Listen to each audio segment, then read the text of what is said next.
El modernismo en América Latina. Presentación por Isen. ¿Qué es?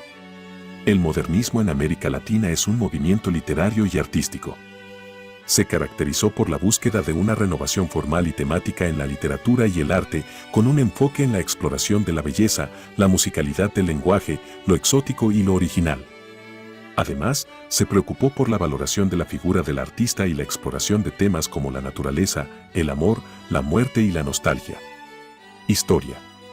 Surge a finales del siglo XIX 1880 como respuesta a la influencia del positivismo y el realismo en la literatura y el arte. Es una época en la que las repúblicas latinoamericanas se estaban consolidando como países independientes y experimentando un auge en el poder económico de la burguesía. Características.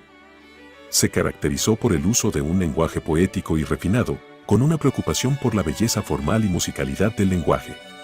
También buscó lo exótico y original, renovando formal y temáticamente la literatura latinoamericana. Hubo una experimentación lingüística y una exploración de temas recurrentes como la naturaleza, el amor, la muerte y la nostalgia. Representantes.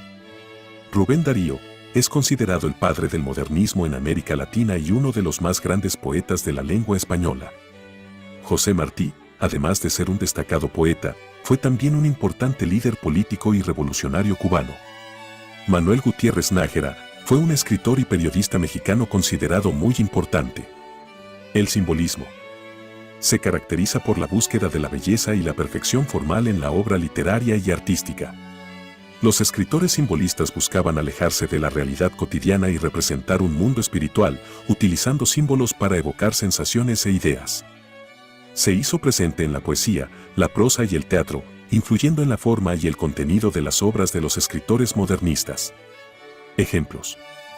Lunario sentimental de Leopoldo Lugones, argentino, versos libres de José Martí, cubano, prosas profanas de Rubén Darío, nicaragüense, y Una flor del camino de Amado Nervo, mexicano. Vanguardia. Las vanguardias artísticas fueron movimientos que surgieron después del modernismo, en la primera mitad del siglo XX. Se caracterizaron por romper con las formas tradicionales del arte y experimentar con nuevas técnicas, estilos y materiales. Buscaban ser más radicales y subversivos que el modernismo, y su propósito era desafiar las convenciones y normas establecidas en el mundo del arte. Legado. La renovación formal y temática de la literatura latinoamericana influenció corrientes literarias posteriores. Se valoró la figura del artista como creador y persona, y se dio importancia al lenguaje y a la búsqueda de una expresión poética refinada. La exploración de temas como la naturaleza, el amor, la muerte y la nostalgia se convirtieron en recurrentes en la literatura latinoamericana. Fin. El modernismo en América Latina. Presentación por Isen.